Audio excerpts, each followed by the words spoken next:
Tu vois, par exemple, Sun Tzu, dans l'art de la guerre, il a donné une des solutions qu'il a donné dans une des leçons qu'il donne dans l'art de la guerre, c'est que quand tu vas combattre un ennemi et tu sais que tu vas le terrasser, tu sais que tu vas le détruire, il faut toujours que tu donnes la possibilité de s'enfuir. Si tu donnes pas la possibilité de s'enfuir, tu es juste cruel. Si jamais tu donnes la possibilité de s'enfuir, tu as un gars qui fait des guerres. Quand il a gagné, il a gagné. C'est tout. Et donc, tu donnes la possibilité de s'enfuir. Aujourd'hui, si jamais tu as un acheteur qui va se balader et que lui, il pense qu'il ne peut pas négocier parce que tu as dit, ouais, ça c'est le prix, ça fait à peine une semaine que je l'ai mis en ligne et donc j'attends encore d'autres visites et d'autres offres. Si tu dis ça aux gens, les gens, ils ne vont pas te faire d'offres parce qu'ils savent que ce n'est pas possible de négocier et que tu n'es pas pressé. Il faut que toi, en tant que négociateur, en tout cas, c'est comme ça que je fonctionne, en tant que négociateur, moi, je suis ni du côté de l'acheteur, ni du côté du vendeur, je suis du côté des deux, mais à chaque fois, un après l'autre. Je suis du côté des deux, mais un après l'autre. Quand je suis avec l'acheteur, je suis du côté de l'acheteur. Par exemple, quand l'acheteur il me fait une offre et qu'il va me faire une offre basse, je vais lui dire des phrases du style, je vais tout faire pour que ça passe. Je vais négocier et je vais me battre jusqu'à ce que j'arrive à votre prix. Quand je vais voir le vendeur et que j'ai une offre, parce que moi, je viens avec de l'argent, quand je viens voir le vendeur avec l'offre de l'acheteur, le vendeur, il va me dire non. Et moi, je vais lui dire pourquoi il faut qu'il accepte. Parce que j'ai l'acheteur, parce que je lui ai donné des arguments, il a le crédit tout de suite, il n'apprend pas de conditions suspensives de crédit, et je lui ai donné tous les arguments pour convaincre le vendeur. Maintenant, quand c'est le vendeur qui me fait une contre-offre, ben, je suis côté du vendeur. Je vais voir l'acheteur et je vais dire, voilà, le vendeur, il m'a dit ça, qu'est-ce qu'on fait? Et donc, l'idée, c'est de faire toujours être impartial d'un côté et de l'autre. Quand vous êtes avec un acheteur, vous devez être du côté de l'acheteur. C'est-à-dire que votre objectif, c'est qu'il achète, mais au meilleur prix et qu'il fasse une très bonne affaire. Quand vous mettez du côté de l'acheteur, tout ce que vous allez lui dire, d'accord, il va prendre ça en considération comme un bon conseil.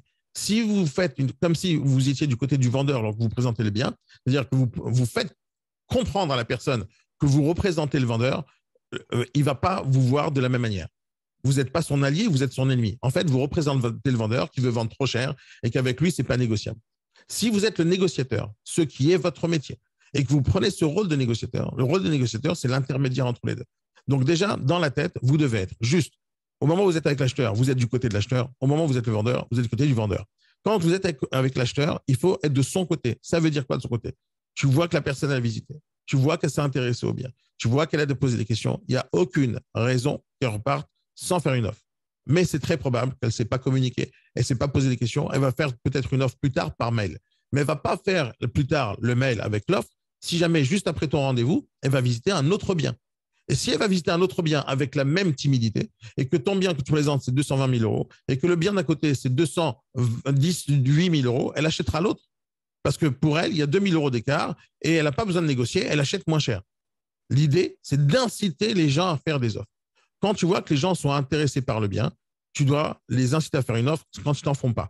En lui disant, écoutez madame, j'ai l'impression que vous n'avez pas pris de décision pour acheter le bien, j'ai l'impression que c'est peut-être pas dans votre budget, est-ce que c'est le cas? Tu lui poses une question déjà. Si elle te dit que ce n'est pas dans son budget et qu'il y a vraiment un problème avec ça, tu lui dis, écoutez, moi je suis de votre côté. À quel prix vous aurez bien voulu l'acheter? À quel prix vous aurez bien voulu l'acheter? Et c'est à ce moment-là que tu ouvres la porte à la négociation. Quand quelqu'un te dit, ouais, mais c'est 220 000, c'est quand même trop cher, ou franchement, je dois vérifier, j'ai d'autres annonces, vous allez visiter d'autres biens. Mais qu'est-ce qui va vous faire prendre une décision d'acheter? Est-ce que c'est le prix? Est-ce que c'est la surface? Est-ce que c'est le secteur? Si jamais tu ne sais pas quelle est la raison pour laquelle elle n'a pas fait une offre, tu ne peux pas commencer la négociation sur le prix. Négociation sur le prix, c'est quand quelqu'un te fait une offre en dessous du prix. Quelqu'un qui n'a pas décidé d'acheter, c'est qu'il y a un problème avec le bien. C'est l'emplacement, c'est quoi? C'est quoi d'autre? C'est l'étage, c'est le voisinage, c'est le confort, c'est la beauté. D'accord? Tous ces trucs-là, c'est ce que les acheteurs ont dans la tête. Donc, ce que tu veux savoir avant de laisser partir la personne, tu lui dis, madame, j'ai l'impression, ou monsieur, j'ai l'impression que vous n'êtes pas vraiment intéressé par ce bien. Est-ce que vous voulez qu'on organise d'autres visites? Quand tu dis ça à quelqu'un qui a vraiment envie d'acheter, mais qui ne sait pas négocier, il va te dire l'inverse. Non, mais je pense que c'est un produit intéressant pour moi. Je voudrais bien me positionner. Alors, je dis, pourquoi vous ne faites pas une offre alors? Parce que tu vas les inciter à prendre une décision. Quelqu'un qui est indécis, il faut lui dire, monsieur, vous avez le choix. Ou vous partez, ou vous faites une offre. Mais il faut lui donner des choix. Si jamais tu ne lui donnes pas des choix, la personne ne va pas choisir le choix de faire une offre. Elle va préférer prendre la lâcheté. La lâcheté, c'est quoi? C'est de partir sans vexer qui que ce soit et sans se faire rejeter. Ça, c'est les personnes qui sont en face de toi. Hein. Même les acheteurs, ils n'ont même pas les couilles d'acheteurs. Il y a un acheteur, c'est lui qui a l'argent. Il sait qu'il a le pouvoir. Normalement, il sait qu'il a le pouvoir. Et donc, quand il vient, il sait qu'il a l'argent. Et normalement, il se prend pour un roi. Normalement. Et il y a des gens qui ne se prennent pas pour des rois parce qu'ils n'ont pas compris qu'ils ont la puissance de l'argent entre les mains. Et comme ils n'ont pas compris ça, ils pensent que leur argent, ce n'est pas suffisant. Ils sont même vexés qu'ils ne puissent pas acheter le bien parce qu'ils se disent, j'ai pas assez travaillé dur dans ma vie et j'ai pas assez d'argent, donc je suis vexé de dire que j'ai pas l'argent. Et ces gens-là, ils vont pas te faire d'offre. parce qu'ils sont timides. Il y a des gens qui ne savent pas négocier, qui pensent que négocier, c'est une arnaque ou c'est le crevard qui va gratter les fonds de tiroir. Donc, l'idée, c'est de transformer tous les gens qui sont en face de toi en investisseurs, en acheteurs et en quelqu'un qui va réfléchir comment économiser de l'argent. Donc, quelqu'un qui est intéressé par le bien, parce qu'il a posé des questions, parce qu'il a passé du temps avec toi, parce qu'il t'avait demandé les photos, il est venu au rendez-vous à l'heure, il est venu bien habillé, il t'a posé des questions, cette personne-là, elle doit acheter, point. Il n'y a aucune raison dans ma vie, à moi, personnelle et professionnelle, que quelqu'un m'appelle au téléphone pour me dire « Salut Daniel, tu me sers à rien, bye ». À part mon ex-femme, personne ne me fait ça. Quand quelqu'un m'appelle, c'est pour me dire « Bonjour Daniel, je suis intéressé par ce que tu fais, qu'est-ce qu'on peut faire ?»« Bonjour Daniel, j'ai vu le bien en ligne, ok, est-ce qu'on peut faire la visite ?» Tous ceux qui m'appellent, je pars du principe qu'ils ont besoin de la chose pour laquelle ils vont appeler. Ils en ont besoin. C'est-à-dire que si jamais ils ne repartent pas avec le paiement, tout simplement, c'est ma faute, point à la ligne. C'est pas possible que quelqu'un rentre dans un restaurant de sushi, il arrive à l'accueil, on lui dit bonjour, il s'assoit à la table et juste avant de commander, il dit je me casse. C'est très peu probable, ça. Ils te disent, je suis assis, mais je voulais des pizzas, alors je suis venu manger des sushis. Et c'est très peu probable. Les gens qui vont rentrer dans un restaurant de sushi, ils aiment les sushis et ils veulent s'asseoir pour manger. Ils ne vont pas faire demi-tour dès qu'ils sont à l'accueil. Donc, quand quelqu'un fait demi-tour à l'accueil et qu'il repart du restaurant, tu dois te poser des questions en tant que patron. Il y a quoi? Il y a un problème avec d'odeur? Il y a quoi? On ne les a pas bien accueillis, on ne leur a pas dit bonjour, les prix sont trop chers. Tu dois te poser des questions si quelqu'un n'achète pas tes sushis. Parce qu'il y a quelqu'un qui est venu et qui a fait demi-tour. Même chose chez toi. Si tu présentes un produit et que la personne, elle t'appelle au téléphone, elle te pose des questions, elle vient en visite et elle repart sans, et il s'est passé quoi? Donc, il y a deux choix possibles. C'est où le bien n'est pas assez bien pour eux, ou c'est toi. On va dire que toi, tu as fait ton boulot. Alors, pourquoi ils ne s'achètent pas? Il y a une seule raison, il y a deux raisons à mes yeux. Le bien ne leur plaît pas d'une manière générale, ou c'est trop cher. Il n'y a pas d'autre solution. Parce que si jamais le bien n'était pas de leur surface qu'ils voulaient, ils n'auraient pas appelé au moment de l'annonce. Si ce n'était pas dans leur budget, ils n'auraient pas appelé au moment de l'annonce. Mais s'ils ont appelé, tu leur envoies les photos, ils sont venus visiter, il n'y a aucune raison qu'ils repartent sans offre. Les deux raisons possibles. Toi, parce que tu es naze, tu as fait une connerie. Et si jamais tu n'as pas fait de connerie, la raison, c'est parce qu'ils sont timides, ou ils ne savent pas négocier, ou ils ne savent pas que c'est possible de négocier. Et parce que toi, tu t'es mis dans la position, je protège le vendeur. Donc, moi, je ne protège pas le vendeur dans 2 secondes, Vincent. Moi, je ne protège pas le vendeur au moment où je suis avec l'acheteur. Je présente à l'acheteur mon futur client. Bonjour, monsieur, je vous explique pourquoi ça, c'est une bonne affaire. Je vous explique pourquoi il faut l'acheter. Et si jamais il est reparti sans offre, c'est peut-être parce qu'il ne s'est pas négocié. Et je vais dire, monsieur, apparemment, ce bien ne vous plaît pas ou apparemment, il est trop cher. Ça dépend, tu vois, le feeling que tu as avec les personnes. C'est où tu vas axer le discours sur l'argent ou tu vas axer le discours sur la beauté du produit. Et à la fin, tu dis, est-ce que vous voulez que je vous présente autre chose? Et tu attends qu'ils te disent, non, en fait, ça m'intéresse, mais c'est trop cher ou c'est ci ou pour ça. Si tu dis c'est trop cher, faites-moi une offre, madame. Faites-moi une offre. À quel bien, à quel prix vous aurez bien voulu l'acheter? Et c'est une des raisons pour laquelle je fais toujours le compte rendu de visite. Parce que je ne peux pas pousser les gens à me faire, obliger les gens à me faire une offre. Quelqu'un qui ne veut pas acheter quelque chose, il n'achètera pas. Quelqu'un qui veut acheter, il te fera une offre. Donc, il y a deux choix. Soit les personnes ont envie d'acheter et sont timides, ou c'est des personnes qui ont envie d'acheter mais ils ne te le disent pas, ou c'est des personnes qui n'ont pas aimé le produit du tout. Et donc, quand ils n'ont pas aimé le produit, tu ne vas pas le forcer.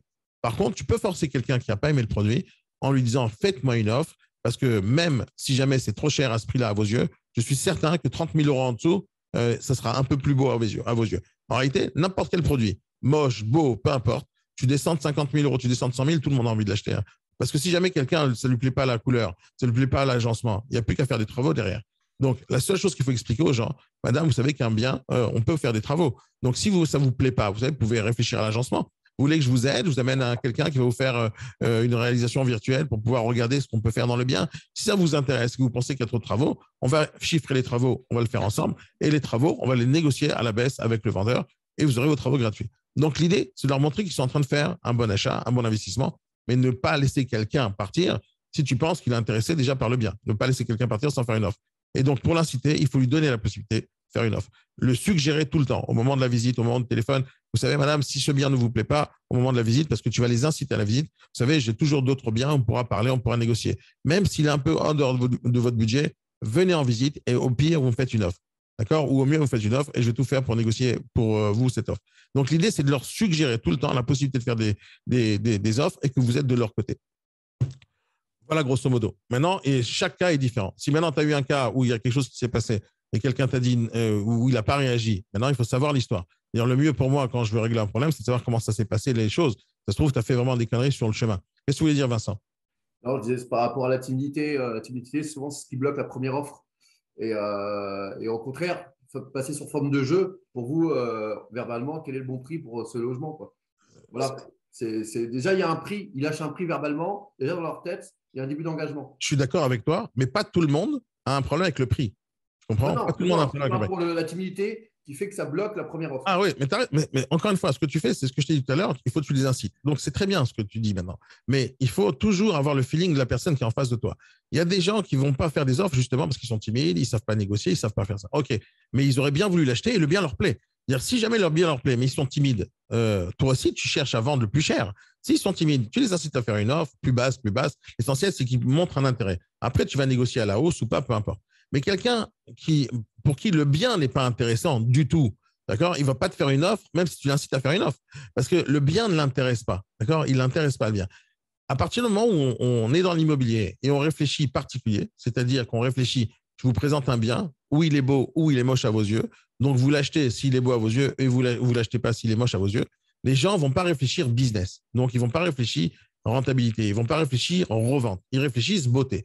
Et quand tu fais une comparaison entre un bien beau et un autre bien pas beau aux yeux de l'autre, ben l'autre, il va prendre le bien plus beau parce que son problème, c'est la beauté. D'accord? Son problème, c'est la beauté. Mais comment on règle la beauté de quelqu'un qui est moche? Tu vois ce que je suis en train de te dire? Ça me rappelle un truc que j'ai vu hier sur TikTok et je voulais en faire une vidéo. T'es gentil.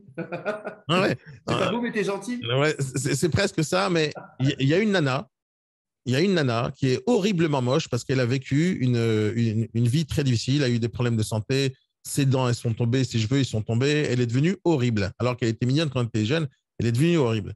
Et cette nana, elle a un compte TikTok avec 2 millions, 3 millions d'abonnés. Elle gagne beaucoup d'argent, cette nana. Pourquoi? Parce qu'elle a dit, je suis moche, je vous explique comment j'ai surmonté ces trucs-là. Et elle a commencé à prendre du maquillage, des trucs, et que des outils, des ustensiles qu'elle met sur elle, et elle devient une bombasse. Si tu vas sur son compte, tu as l'impression que c'est une bombasse. Et donc, elle fait des vidéos avec une autodérision énormissime où elle se démaquille devant tout le monde, tu vois, et tu vois l'horreur qu'il y a derrière le maquillage. Maintenant, pourquoi je te dis ça? Parce que ces personnes-là qui ont décidé de... les personnes que tu vois, ils ne sont pas vraiment ce qu'il y a vraiment à l'intérieur, tu comprends? Maintenant, si jamais tu cherches une femme par la beauté, tu vas comparer une beauté avec une autre beauté. Et donc, celle qui va te plaire le plus, c'est celle qui va être la plus belle. Mais maintenant, est-ce que tu vas chercher l'intérieur de la personne ou pas? Et elle, c'est ce qu'elle essaie de démontrer. Elle essaie de démontrer que c'est pas la beauté qui compte parce qu'elle est tombée amoureuse d'un mec et ce mec, il l'a jamais quitté parce qu'elle a voulu continuer à se faire belle pour lui. Et c'est ça son histoire. Et c'est pour ça qu'elle fait ce truc-là et qu'elle montre que c'est pas parce que tu es extérieurement moche que tu peux pas t'embellir, tu vois. Et donc, pourquoi je te raconte ça? Parce qu'un appartement, même le plus moche qui existe, et je vais vous donner ce compte à cette nana parce qu'elle est courageuse mais énormiste et c'est trop fort. Et donc, pourquoi je donne cet exemple? Parce que pour un appartement, c'est comme ça que je fais la liaison, tu vois. Mais l'appartement le plus moche qui existe, et là, je vais te raconter une petite histoire vraiment puissante parce que c'est là-bas où j'ai tout appris dans l'immobilier. J'ai tout appris. Et donc, même l'appartement le plus horrible qui existe sur la planète, d'accord? Il suffit de rajouter de l'argent, hop, il sera le plus beau de la planète. Je te donne un exemple. Un de mes premiers biens que j'ai vendu dans ma vie, c'était au passage du Prado à Paris. Je crois que c'est 11e ou 12e. Je crois que c'est 11e. Et c'est un truc tout pourri où il n'y a que des prostituées qui se baladent à l'intérieur. Il y a des gens qui vendent de la drogue. Tout est dégueulasse. Un marchand de biens m'appelle et fait bonjour, monsieur Nadjar, tiens, allez chercher les clés. Voilà, il y a le truc à vendre. Je vais voir le truc. À peine tu rentres dans l'appartement, déjà, il y a le plafond qui descend ici. C'est-à-dire que tu dois te baisser pour rentrer dans l'appartement. Donc, il y a un plafond très bas, une grosse couche de béton. Et je rentre quand même, en me baissant. Une fois que tu as dépassé l'entrée, hop, tu peux te relever un tout petit peu. Mais quand tu lèves la main, tu touches le plafond. Donc, déjà, c'est dégueulasse. En passant, en rentrant, déjà, je vois qu'il n'y a pas de toilette, il n'y a rien. Il n'y a pas de tout à l'égout, il n'y a pas de lavabo, il n'y a nada. Et je rentre et je vois des souris qui se baladent et des rats qui se baladent dans l'appartement. Mais c'est un truc horrible. Et maintenant, il y a une fenêtre. Une seule fenêtre et c'est tout. Tout le reste, c'est fermé. Enfin, je ne sais pas ce qu'il y a, je vois que des murs. Et donc, je trouve que c'est une affaire dégueulasse. Je fais mon estimation à combien je pourrais la vendre. En gros, c'est hop, je mets une annonce et après, je baisse doucement, doucement. Et il n'y a personne qui m'appelle. Enfin, non, il y a plein de gens qui m'appellent, mais personne qui achète. Juste personne. D'accord? J'ai fait des centaines et des centaines de visites pendant plus de 3 mois. Des centaines, vraiment, parce que j'ai mis ça tellement à un bon prix que tous les investisseurs, tous les marchands de biens de Paris sont venus visiter.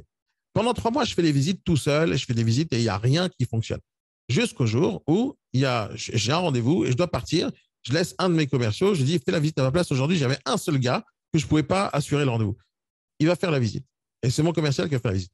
5 minutes plus tard, il m'appelle, il fait, Cédric, j'ai une offre. C'est-à-dire quoi, tu as une offre? Ça fait 3 mois que je fais ça. Alors, c'est peut-être moi le problème. Hein. C'est peut-être moi le problème parce que ça fait 3 mois que je fais la visite, il n'y a aucune offre. Toi, tu arrives, tu fais une offre. Et donc, je dis, il faut absolument que je vois l'investisseur qui t'a fait une offre. Donc, déjà, combien l'offre? Et je me rappelle plus exactement des prix, mais c'était un truc que je présentais à 200 000. Le mec, il me fait un prix genre moitié prix, il me défonce le truc. Il me fait genre 100 000 au lieu de 200 000. Je me rappelle plus, c'était il y a 20 ans. C'était une de mes premières affaires. Et donc, je vois l'offre qui est très, très basse. Je dis, je m'en fous, moi, c'est une offre. Hein. Je suis pas là pour juger ce que jamais en personne m'a fait d'offre. C'est la meilleure offre que j'ai. Je lui donne un rendez-vous avec cet investisseur. Je dis, il faut absolument qu'on se voit. On se retrouve dans le bien. Et j'ai envie que vous m'expliquiez votre offre. Parce que je ne l'ai pas compris. C'est le seul sur 3 mois. Et je ne comprenais pas pourquoi on fait cette offre déjà. Je voulais être sûr qu'il a envie d'acheter. Maintenant, pour le rencontrer, parce que toute ma vie, c'est de rencontrer les investisseurs, les marchands de biens. Donc, je le rencontre, je fais une visite. Et le mec, il me dit, voilà, je vous expliquais. Donc, il vient, il avait un petit cutter, un petit truc entre les mains comme ça. Il dit, il fait un truc, un petit coup de canif ici. Il dit, vous voyez ça? Ça, c'est du BA13. Il fait un autre coup de canif. Vous voyez ça? Ça, c'est les chiottes.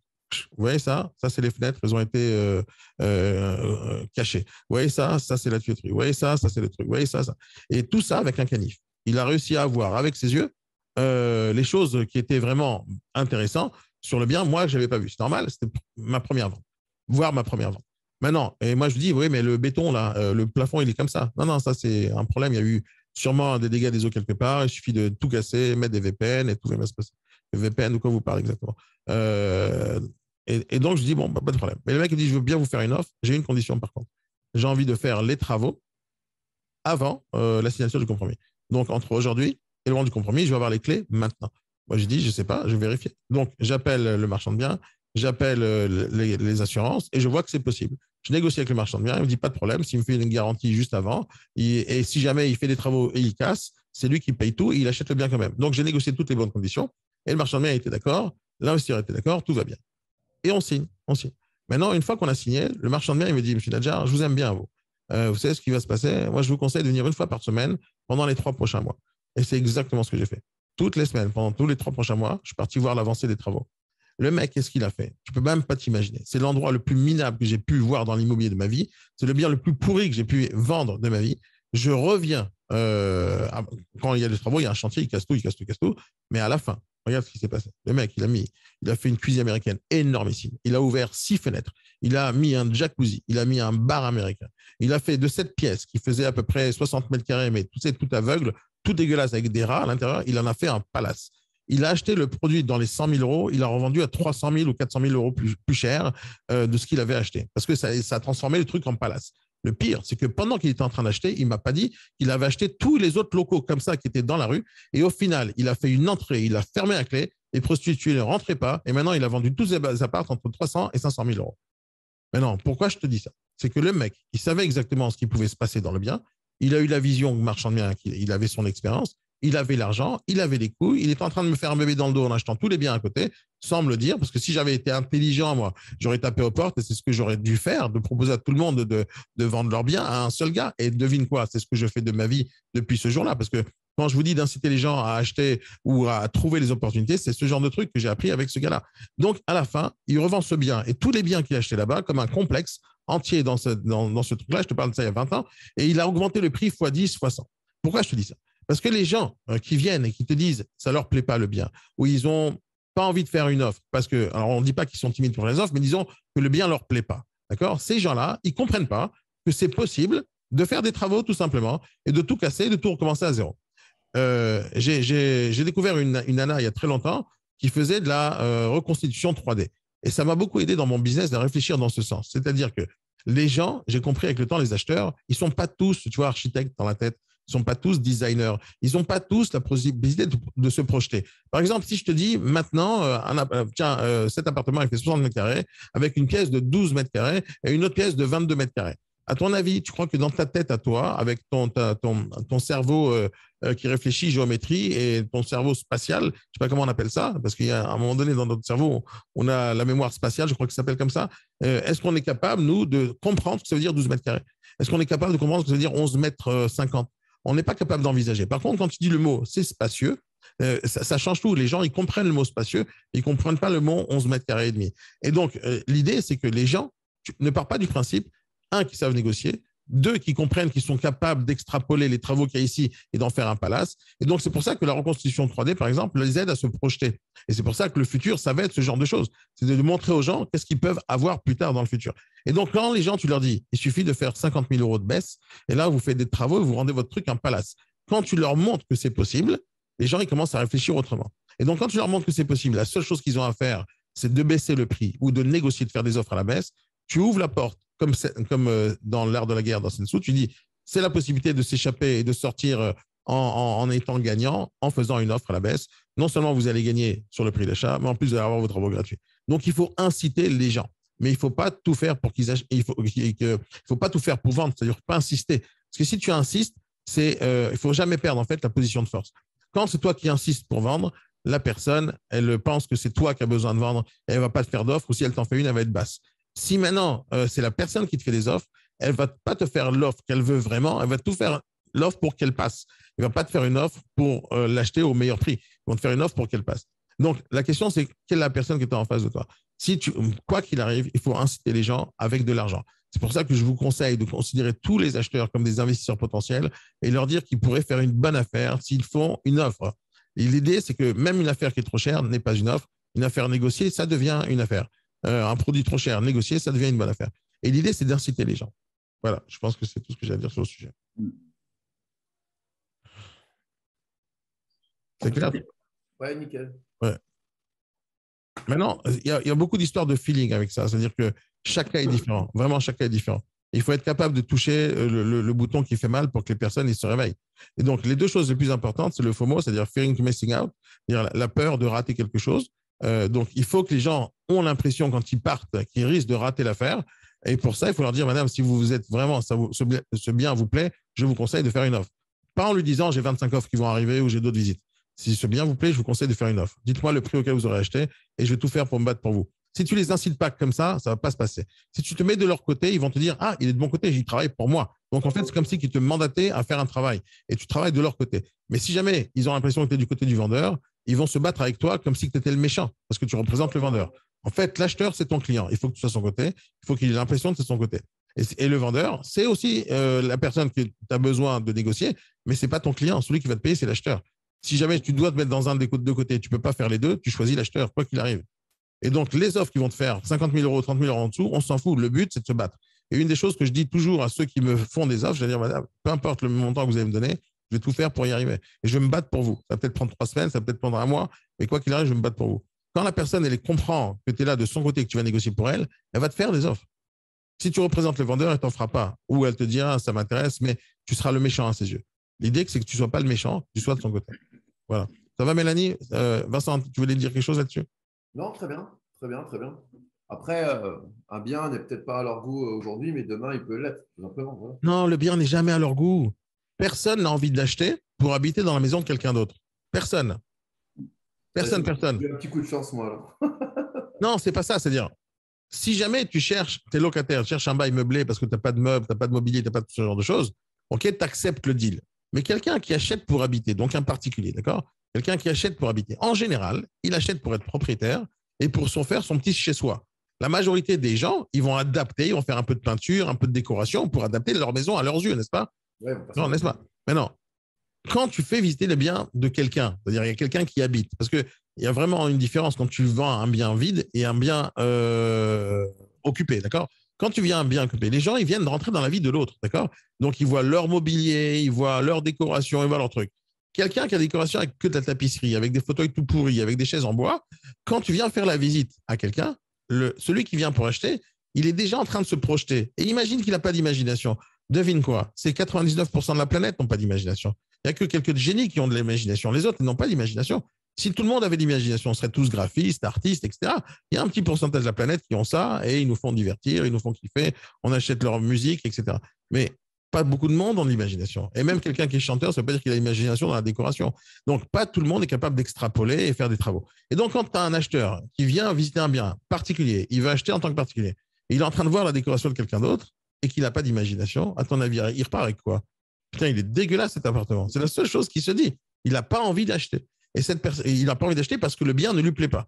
Quand tu présentes un bien vide, tu crois que c'est plus facile parce que tu n'as pas la décoration, mais au final, il n'y a pas d'espace. C'est-à-dire, tu ne sais même pas si le salon est spacieux tant que tu n'as pas mis le fauteuil, la table basse, etc. Tu ne le sais pas. Et donc, quand c'est vide, tu as aussi des problèmes d'extrapolation. Tu as aussi des problèmes de te projeter. Tu as des problèmes. Et donc, comme les gens, ils ont des problèmes d'imaginer des trucs. Même moi, j'ai du mal à imaginer. Je suis dans l'immobilier depuis 20 ans, mais je ne suis pas un créatif, tu vois. Alors, je suis un peu créatif dans certaines choses, mais je suis pas un designer. C'est-à-dire, ma déco chez moi, c'est de la daube, tu comprends? Si c'est moi qui l'a fait, s'il n'y a pas une femme qui vient faire un peu de déco, chez moi, ça sera une maison toujours de mec, tu vois, comme quand j'étais gamin, tu vois, les choses sont pas rangées au bon endroit parce que je suis un mec, parce que j'ai pas ça. Maintenant, si je vois un truc dégueulasse, il n'est pas tout solide, propre, nickel, tel que je le veux, je vais pas acheter, ça me saoule.